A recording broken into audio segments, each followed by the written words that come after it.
له فلا مضل له ومن يضلل فلا هادي له وأشهد أن لا إله إلا الله وحده لا شريك له وأن محمدا عبده ورسوله يا أيها الذين آمنوا اتقوا الله حق تقاته ولا تموتن إلا وأنتم مسلمون يا أيها الناس اتقوا ربكم الذي خلقكم من نفس واحدة وخلق منها زوجها وبث منهما رجالا كثيرا ونساء واتقوا الله الذي تساءلون به والأرحام إن الله كان عليكم رقيبا يا أيها الذين آمنوا اتقوا الله وقولوا قولا سديدا يصلح لكم أعمالكم ويغفر لكم ذنوبكم ومن يطع الله ورسوله فقد فاز فوزا عظيما أما بعد فأعوذ بالله من الشيطان الرجيم من يطع الرسول فقد أطاع الله ومن تولى فما أرسلناك عليهم حفيظا لائق ست تکریم سامعین مکرم، اللہ ذوالجلال کا احسان عظیم ہے، اس نے ہماری رشد و ہدایت کے لیے اس ہستی کا انتخاب کیا جو پوری کائنات سے اعلیٰ اور عرفہ ہستی، اس ہستی کو ہمارے لیے قدوہ اور نمونہ بھی بنایا اور اس کی ایک ایک ادا کو اختیار کرنے کا حکم بھی دی۔ اس ہستی کی اتباع حقیقت میں اللہ ذوالجلال کی اتباع ہے، اس لیے اللہ ذوالجلال نے فرمایا من یطع الرسول فقد اطاع اللہ، جس نے اللہ کے رسول کی اطاعت کی اس نے حقیقت میں اللہ کی ہی اطاعت۔ زندگی کے اندر انسان کو عمل کا پابند بنایا گیا ہے، لیکن عمل اللہ ذوالجلال کے ہاں صرف وہی قبول ہوتا ہے جس میں دو شرطیں ہوں۔ جب تک اللہ کی رضا کے لیے کام نہ ہو، کتنا بھی اچھا کام ہو وہ قبول نہیں ہوتا۔ جب تک سنت کے مطابق نہ ہو، رسول اللہ صلی اللہ علیہ وسلم کے طریقے کے مطابق نہ ہو، وہ کتنا بھی اچھا کام ہو، کرنے والا کتنا بھی پڑھا لکھا ہو، وہ اللہ کے ہاں قابل قبول ہے۔ اس لیے ایک مسلمان کو یہ سوچنا چاہیے کہ میں عمل بھی کروں قبول بھی نہ ہوں تو اس سے بڑا خسارہ کیا ہے۔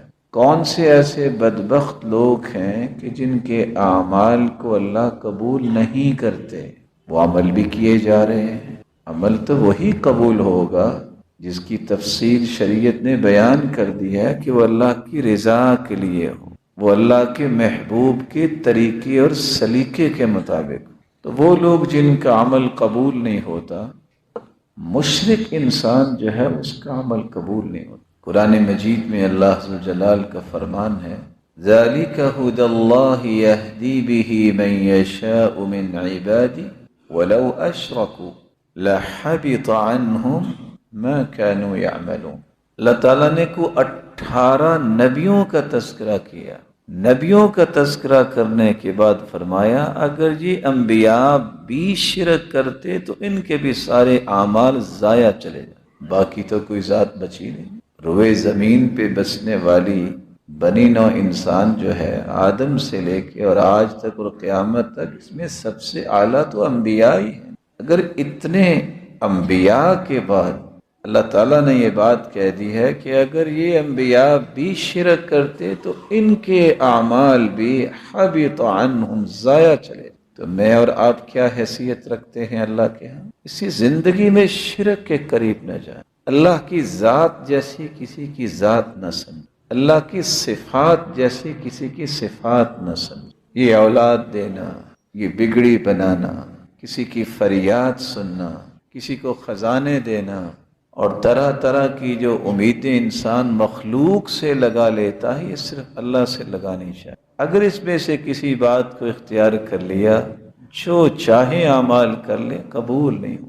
یعنی سوچنے کی بات یہ ہے، حدیث آپ نے سنی ہوئی ہوگی، مکھی کی کیا قیمت ہے؟ دیوی کے نام پہ مکھی کا چڑھاوا چڑھانا تھا۔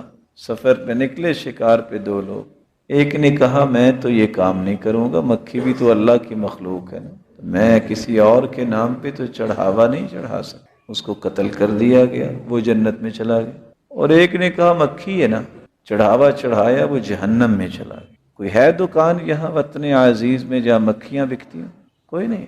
کیا قیمت ہے مکھی؟ اگر مکھی کا چڑھاوا بھی غیر اللہ کے نام پہ چڑھانے پہ راضی ہو جانا جہنم کا باعث ہے، تو 10 من دودھ جو ہے کسی ایسی جگہ پہ بھجوانا جہاں شرک ہوتا ہے، اس کا کیا بنے گا بیچارے؟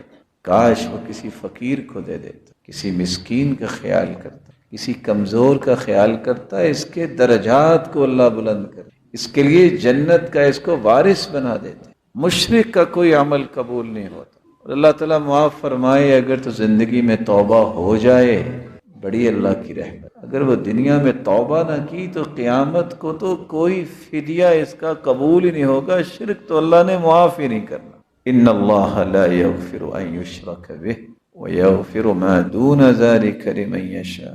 شرک کے علاوہ باقی اعمال اللہ چاہے تو معاف کر دیں گے کمی کوتاہی، لیکن شرک معاف نہیں۔ اللہ تعالیٰ ہمیں زندگی کے آخری سانس تک شرک کی ہوا بھی نہ لگائے۔ ریاکار کا عمل بھی اللہ قبول نہیں کرتا، شہرت کے لیے، لوگوں کے دکھلاوے کے لیے، واہ واہ کے لیے، نمائش کے لیے، کہ لوگ کہیں واہ کیا کام ہے جی، اس نظریے سے کیا ہوا کام وہ دنیا جہان کا نیک انسان بھی کرے وہ قبول نہیں ہو۔ صحیح بخاری کی روایت ہے، جو دنیا میں نمازیں تو پڑھتے تھے لیکن اس لیے کہ لوگ کہیں بڑا نمازی ہے، اللہ تعالیٰ قیامت کے دن جب اپنے پنڈلی مبارک سے نور کے پردے ہٹائیں گے، سارے مومن سجدے میں گر جائیں گے، لیکن ریاکار سجدہ نہیں کر سکتے۔ جو شہرت کے لیے نماز پڑھتا، جو اس لیے نماز پڑھتا تھا لوگ دیکھیں کہیں بڑا نمازی ہے، بڑا متقی ہے، سجدہ کرنا چاہے گا، جھک ہی نہیں سکے، یعود ظہرہ طبقا واحدا، اس کی کمر تختہ بن جائے گی۔ پھر سجدہ کرنا چاہے گا، سجدہ نہیں کر پائے گا، بلکہ خر علی قفا، پچھلی طرف گدی کے بل گر جائے۔ کون؟ ریاکار۔ اس لیے نہ کام کیا کریں دنیا راضی ہو جائے، کبھی دنیا راضی نہیں ہوتی۔ اس لیے نہ کام کیا کریں کہ میری شہرت ہو جائے، اخلاص سے کام کریں گے وہ شہرت ہوگی جو آپ اربوں روپے لگا کے بھی نہیں کر سکتے۔ یہ شہرت ہے کہ آپ سوئے ہوئے ہوں اور تمہارا رب کھربوں فرشتوں کے سامنے تمہاری تعریف کر رہا، یہ اصل شہرت، کہ تم زمین پہ چلو تمہارے قدموں کی آہٹ جنت میں سنا۔ دنیاوی وقتی شہرت، وقتی تعریف، وقتی واہ واہ کے لیے کوئی کام نہ کیا کہ لوگ یہ سوچیں گے، کبھی لوگوں کا خیال نہ کریں، کیونکہ تم نے حساب دینا ہے میرے پیارے اور معزز بھائیوں، اللہ کو، لوگوں کو نہیں۔ لوگ آج تو تعریف کریں گے، کل گالی بھی دیں گے، لیکن اللہ کے نورانی فرشتے جو تعریف کریں گے اس سے درجات بڑھیں گے۔ رسول اکرم صلی اللہ علیہ وآلہ وسلم نے اسے فرمایا تھا، ما کرہت ان یراہ الناس منک فلا تفعله بنفسک اذا خلوت۔ جو چیز تمہیں یہ پسند نہیں نا کہ لوگ دیکھیں تو کیا کہیں گے، وہ اکیلے بھی نہ کیا کرو۔ دل کے حالات تو اللہ جانتے ہیں، دل میں تو پتہ ہی ہوتا ہے بندے کا وہ کیا سوچ رہا ہے، کس لیے کام کر رہا ہے۔ اگر لوگوں کو پتہ چل جائے تو وہ کرے گا، ایسا نہیں کرے گا، اکیلے بھی نہ کیا کرو۔ آپ سوچ سکتے ہیں کہ کتنی بڑی بات ہے اللہ کی راہ میں شہادت، کتنی بڑی بات ہے، اتنی عظیم بات، جان ہی بندہ دے دے۔ لیکن حدیث میں آتا ہے ایک بندہ اپنی جان کی بازی لگاتے ہوئے بھی یہ چاہتا ہو شہید بھی ہو جاؤں، دنیا بھی تعریف کرے، جان بھی گئی۔ صحابہ نے پوچھا اسے قیامت کو کیا ملے گا؟ فرمایا لا شیء لہ، تم کہتے ہو اسے کچھ ملے گا، اسے کچھ بھی نصیب نہیں ہو۔ کیوں؟ اس کی چاہت تھی تعریف بھی ہو، اس کی تمنا تھی شہرت بھی ہو، اس کا شوق تھا لوگ کہیں بہت بڑا مجاہد ہے، بہت بڑا جرت والا ہے۔ وہ میدان جہاد میں ہو یا علم کے میدان میں ہو یا سخاوت میں ہو، کسی بھی معاملے میں اگر اللہ کی رضا مقصود نہیں ہے، لوگوں کے ہاں مقام چاہتا ہے، عمل قبول نہیں ہو۔ اللہ جانتا ہے اس سے بڑا خسارے والا کوئی نہیں ہے نمازیں بھی پڑھ رہا ہے، روزے بھی رکھ رہا ہے اور قبول ہی نہیں ہوتے۔ دنیا میں آپ کسی فیکٹری میں کام کرتے ہیں، اگر وہ نکال بھی دے تو آپ کسی دوسری جگہ جا سکتے ہیں، لیکن قیامت کو اللہ نے کہہ دیا کہ مجھے کوئی بھی آپ کا عمل قبول نہیں ہے تو پھر کہاں جائیں گے؟ اس لیے جو بھی کام کریں یہ دعا پڑھ لیا کریں، اللہم انی اعوذ بک ان اشرک بک شیئا وانا اعلم واستغفرک لما لا اعلم۔ جب یہ دعا پڑھ لیتے ہیں تو اللہ عز و جل ریاکاری سے بھی اور شرک سے بھی محفوظ فرما۔ سیدنا عمر یہ بھی دعا کیا کرتے تھے، اللہم اجعلہ خالصا لوجہک الکریم ولا تجعل فیہ لأحد نصیبا۔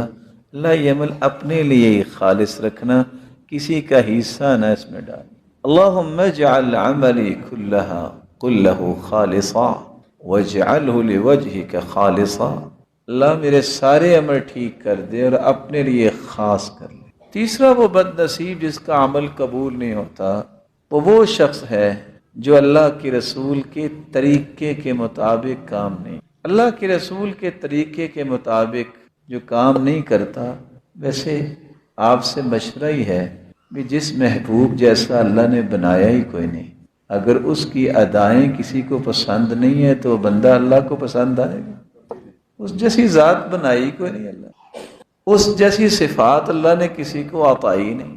پوری کائنات اور 1,24,000 پیغمبر ایک طرف، محمد مصطفیٰ ایک طرف، اتنی بڑی ہستی مخلوق میں سے، اور بندہ کہے نہیں میں نے اس ہستی کے طریقے کے مطابق نہیں کام کرنا اور پھر وہ اللہ کا پیارا بن جائے، یہ کیسے ہو سکتا ہے؟ یہ تو توہین ہے کہ جس کو پوری کائنات سے اللہ نے افضل بنایا، تم کہتے ہو کہ نہیں میں نے اس کا کام، اس کی بات نہیں ماننی، کسی اور کی بات ماننی۔ اس سے بڑی توہین کیا ہے اس ہستی؟ اس لیے اس ہستی کے قول و کردار کو جب تک میں اپنے لیے نمونہ نہیں بناتا، میں ساری رات سجدے میں پڑا رہوں، جب تک اللہ کے رسول کا طریقہ نہیں ہوگا یہ عمل کبھی بھی قابل قبول نہیں۔ حدیث کے الفاظ ہیں، من عمل عملا لیس علیہ امرنا فہو رد۔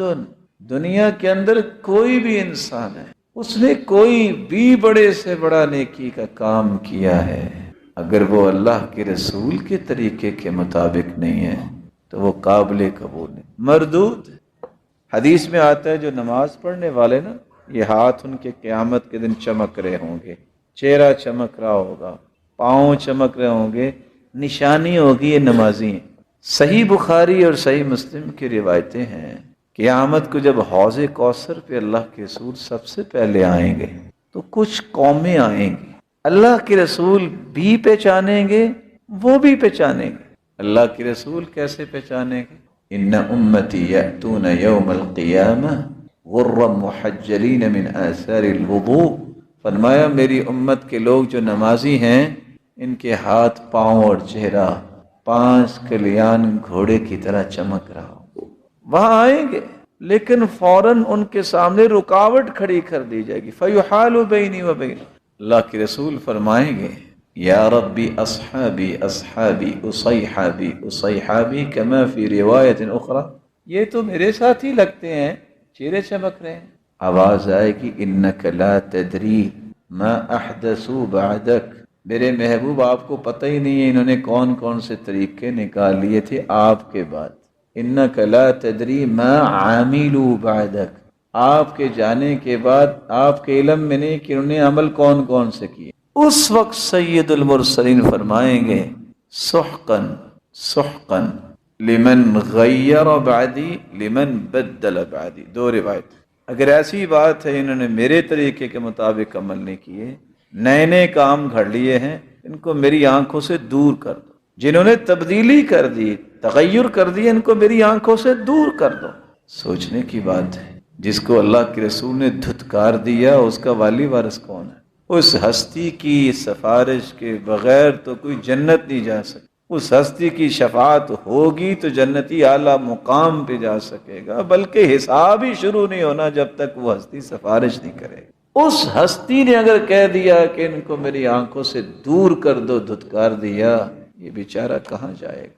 آپ لوگوں کو شاید غصہ آتا ہو جو بدعات میں پڑے ہیں، سچی بات یہ ہے دلائل کو دیکھ کے ترس آتا ہے، یا اللہ ان کی اصلاح کر دے، محنت بھی کرتے ہیں، کوشش بھی کرتے ہیں، یا اللہ سنت کے مطابق ان کو عمل کرنے کی توفیق عطا فرما، کیونکہ اللہ کے رسول صلی اللہ علیہ وسلم نے فرمایا جو بدعتی انسان ہے نا، اللہ تعالیٰ اسے دیکھنا بھی پسند نہیں کرتا، پردہ لٹکایا ہو، اور اس کی توبہ بھی قبول نہیں کرتے جب تک وہ بدعت کو چھوڑ نہیں دیتا۔ اور حسن بصری کی روایت آپ نے پہلے بھی سنی ہوگی، سید ترغیب کی بھی روایت ہے، جب تک بدعت کو چھوڑتا نہیں ہے حج عمرہ نماز روزہ اس کا قبول ہی نہیں۔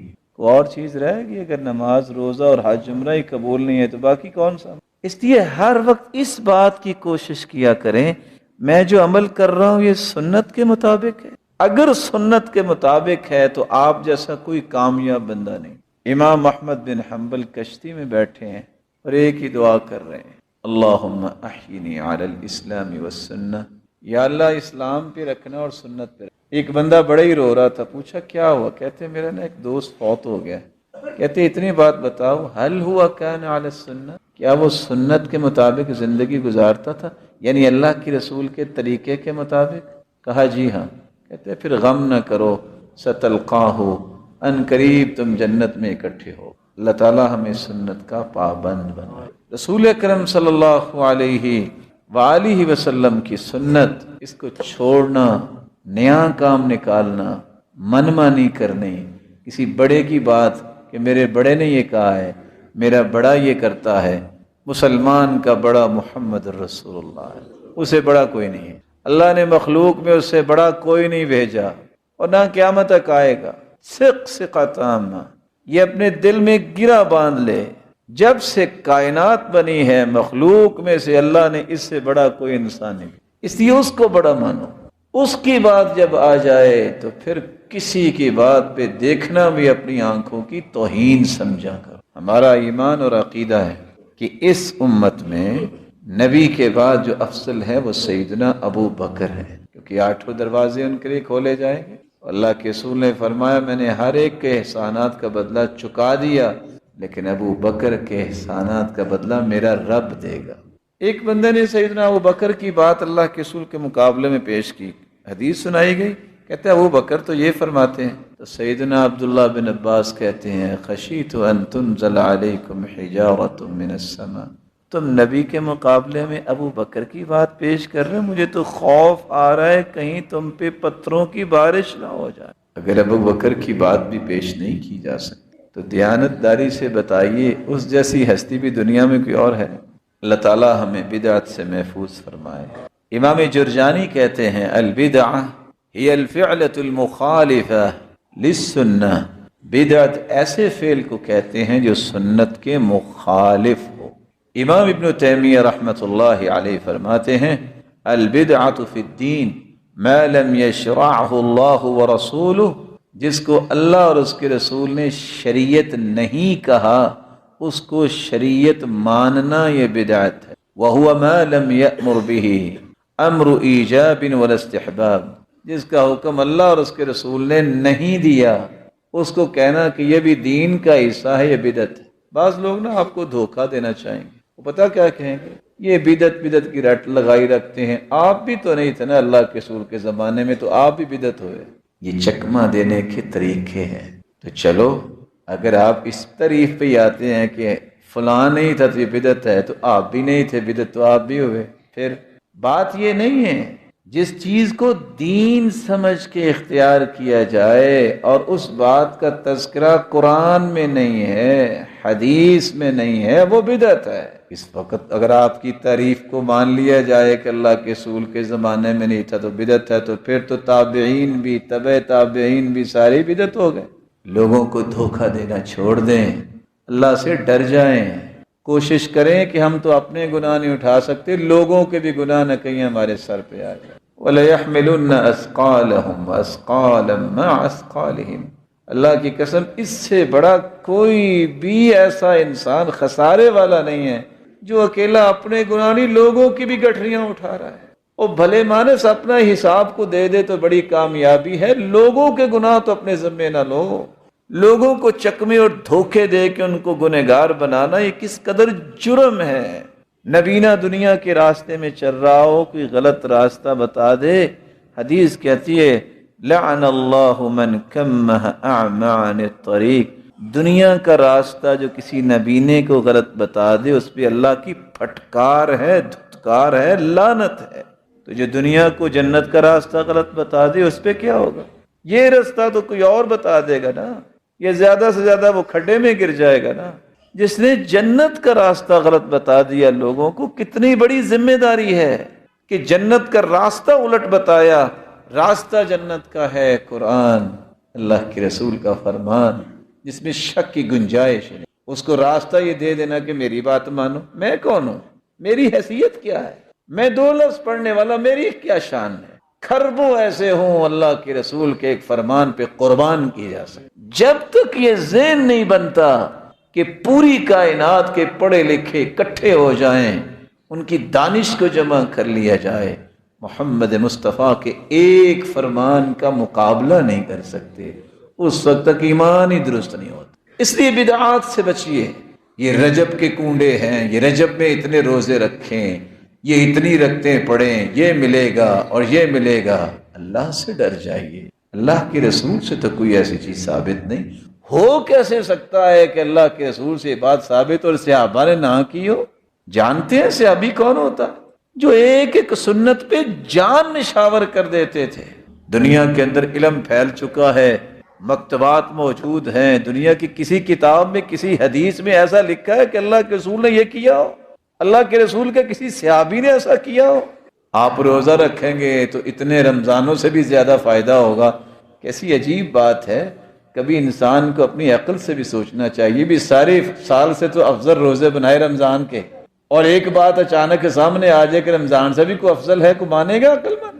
ایک طرف تو اللہ کے رسول نے بیت اللہ کی شان بیان کی ہے، ذی الحجہ کی شان بیان کی ہے، اور وہاں اچانک سے کوئی ایسی حدیث آ جائے کہے کہ بیت اللہ سے بھی اور ذی الحجہ سے بھی افضل ثواب ہوگا، عقل مانتی ہے؟ تناقض ہو گیا نا۔ نبی کی بات میں کبھی تناقض نہیں ہوتا، یہ اصول یاد رکھیے گا۔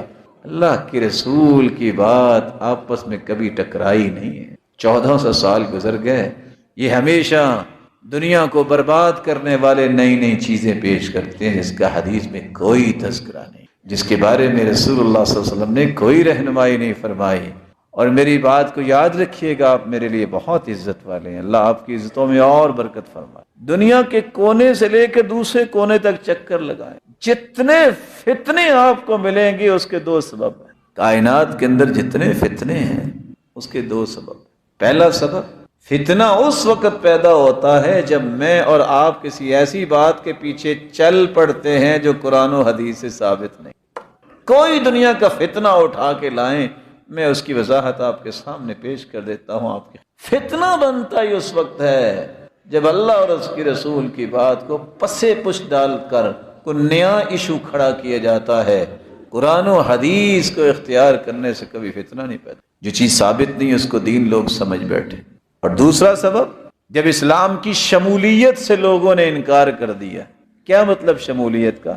اسلام کے اندر ایمان بھی ہے، عبادت بھی ہے، اور اس میں اقتصادیات بھی ہیں، اس میں زندگی کے معاملات بھی ہیں، علم بھی ہے، جہاد بھی ہے، ذکر، اور اسی طرح بڑوں کا احترام بھی ہے، چھوٹوں پہ شفقت، یہ ساری چیزیں مل کے ایک اسلام بنتا ہے۔ جب شمولیت کا انکار ہوتا ہے تو جس بندے کا ذوق ہو کہ میں نے بس ذکر ہی کرنا ہے، اس کو نہ علم سے غرض ہے، نہ اسے جہاد سے غرض ہے، نہ اسے کسی اور بات سے غرض ہے۔ اس کے ہاتھ میں تسبیح ہوگی، وہ کسی سے بات نہیں کرے گا، بس جی یہ اللہ والا بن گیا ہے۔ اللہ کے رسول کے 1,44,000 صحابہ تھے، ایسا کوئی اللہ والا نہیں تھا جو یہ کام کرتا اور دنیا کا کوئی اور کام نہ کرتا۔ وہ اپنے گھر میں ذکر و فکر کی کتابیں رکھے گا، کسی سے بات نہیں کرے گا۔ صرف یہ دین نہیں ہے کہ آپ کہیں باقی سب باطل ہے، دین یہی ہے۔ اس لیے سلف کہا کرتے تھے تسبیح کے دانوں پہ جہاں ذکر گنتے ہو، کبھی ایک تسبیح آئے اس ہاتھ میں پکڑ کے اپنے گناہ بھی گن لیا کرو۔ جب تک بقیہ کاموں کو آپ اختیار نہیں کرتے، آپ دین کے لیے گالی بن جائیں گے کہ دین تو ناقص نہیں ہے۔ کسی کا جہاد سے تعلق ہے، وہ کہتا ہے بس جہاد ہی جہاد ہے، علم سے کوئی مسئلہ نہیں ہے، کسی بڑے کا احترام نہیں کرنا، یہاں فتنہ پیدا ہوتا ہے۔ کسی کا دعوت میں ذوق ہے تو اس کو پتہ نہیں بچوں کی بھی تربیت کرنی ہے، میں نے علم سیکھنا ہے، میں نے لوگوں کے بھی حقوق پورے کرنے ہیں، وہ کہتا ہے بس میں پوری زندگی کے لیے وقف ہوں، وہ گھر ہی نہیں آتا۔ یہ دین نہیں ہے۔ دین یہ ہے جو صحابہ نے اختیار کیا، وہ مجاہد بھی تھے، وہ علم بھی سیکھتے تھے، وہ اللہ کے رسول کے طریقے کے مطابق تجارت بھی کرتے تھے، انہوں نے لوگوں کو جو ہے وہ دنیا کے کونے کونے تک لوگوں کی کمانڈرنگ بھی کی ہے۔ کیا کام نہیں صحابہ نے کیا؟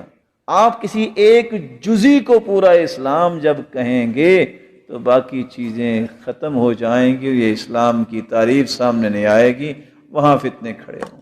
علم بھی سیکھیے، اللہ کا ذکر بھی کیجئے، بچوں کی نیک تربیت بھی کیجئے، گھر والوں کے حق حقوق بھی پورے کیجئے، اللہ کے بھی حقوق پورے کریں، مخلوق کے بھی حقوق پورے کریں، بڑوں کا احترام کریں، چھوٹوں پہ شفقت کریں، خیر خواہی کو غالب کریں، برائی کا حصے دار نہ بنیں۔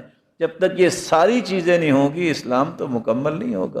ادخلوا فی السلم کافہ، قرآن نے اس لیے کہا ہے کہ اسلام میں پورے داخل ہو، ایک ہی حصہ داخل نہ ہو، پورے داخل ہو۔ آپ دنیا میں کوئی فتنہ اٹھا کے دیکھیں، اس کے دو سبب ہوں گے۔ اگر کسی کو سمجھ آ جائے وہ ہر قسم کے فتنے سے بچ سکتا ہے۔